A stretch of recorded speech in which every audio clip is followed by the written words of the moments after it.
गया।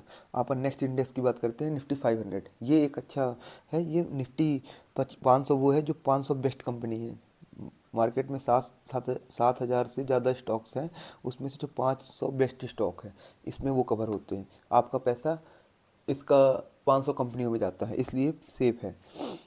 इसको इसमें जो रिप्रेजेंट होता है 93% ऑफ द मार्केट के वही फ्री फ्लोट कैपिटलाइजेशन का स्टॉक्स का इसमें आते हैं, जो 500 स्टॉक आते हैं। तो सबसे ज़्यादा तो यही 93% प्रतिनिधित्व करता है, ठीक है ना। अगर इसकी अपन फैक्ट सीट की बात करते हैं तो इसमें सेक्टर्स ज़्यादा आते हैं। पहले इसके रिटर्न का देख लेते हैं। इस क्वार्टर में गिरावट हुई, पहले करेक्शन बताया गया है। फिर उसके बाद देखिए तो भी 36.33%, मतलब लगभग 44% का रिटर्न दिया है। लगातार 5 साल से 19.77% का दे रहा रिटर्न। इसका पी रेशियो 26.07 है, पीबी रेशियो 3.95 है, और डिविडेंड यील्ड 1.13 है। इसमें जो कंपनीज है मेन एचडीएफसी का 7% वेटेज हो गया। अब इससे ये आप थोड़ा सा आइडिया लगाइए कि अगर आप Nifty next 50 cover Nifty 50 cover करते हैं और ये कवर करते हैं तो एचडीएफसी आपका 2 बार कवर हो गया, क्योंकि स्टॉक्स तो वही आ रहे हैं ना पूरे। आईसीआईसीआई बैंक आपका कवर हो गया, तो इनडायरेक्टली रूप में जो ज़्यादा अच्छे स्टॉक्स हैं उनको आप कई बार कवर कर लेंगे। तो जो आपकी एक ईटीएफ्स में शिकायत रहती है कि इनकी वेटेज कम है, वो आपकी वो दूर हो जाएगी और आपका सेफ भी रहेगा। आईसीआईसीआई हो गया, रिलायंस हो गया, इन्फोसिस हो गया, आईटीसी हो गया, स्टेट बैंक ऑफ इंडिया हो गया, ठीक है ना। ये इसके इंडेक्स हो गए। अब इसके सेक्टर्स अपन अगर अपन देख लेते हैं तो वही फाइनेंशियल सर्विसेज हैं, आईटी है, ऑयल एंड गैस है। इसमें कौन कौन से केमिकल एक सेक्टर बढ़ गया है, और रियल्टी बढ़ गया है। कुछ सेक्टर्स इसमें बढ़ गए हैं।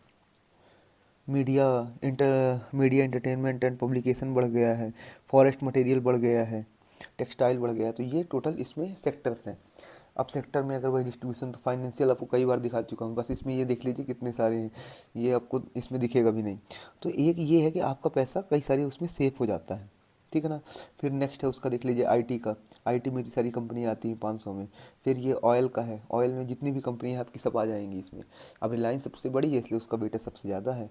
आईटीसी में देख लीजिए, ये इसमें सॉरी कंज्यूमर गुड्स में, तो ये पूरी हिंदुस्तान यूनिलीवर हो गया, गोदरेज जेसीपी हो गया, ब्रिटानिया हो गया, नेस्ले इंडिया हो गया, ये सब कंपनी हो गई।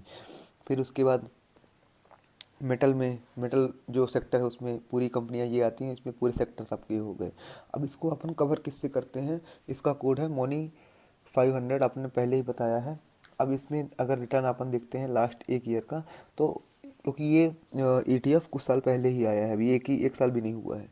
तो इसमें अगर 35%, 35.50%, और इसमें इसके इंडेक्स में 35.09%, मतलब इंडेक्स से ज़्यादा रिटर्न कर वो देता है, तो अपने उसमें फिट बैठता है। अभी जब अपन ईटीएफ्स की बात करेंगे पर्टिकुलर, तो उसमें उसका मार्केट कैपिटलाइजेशन, उसका वॉल्यूम, इसमें अपन सबकी बात करेंगे क्यों हमने उसको चुना है।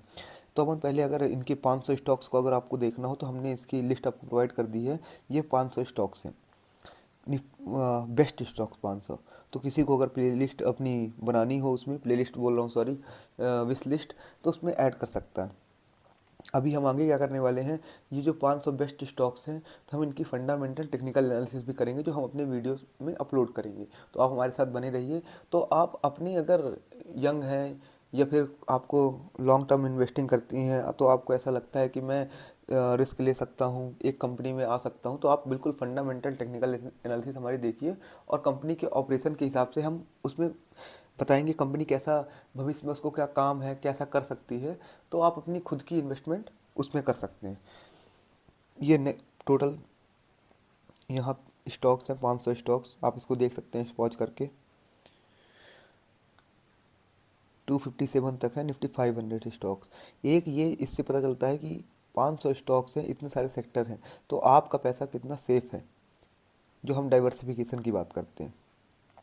अब यहाँ निफ्टी 500 ख़त्म हो गया है। अब अपन नेक्स्ट इंडेक्स की बात करते हैं।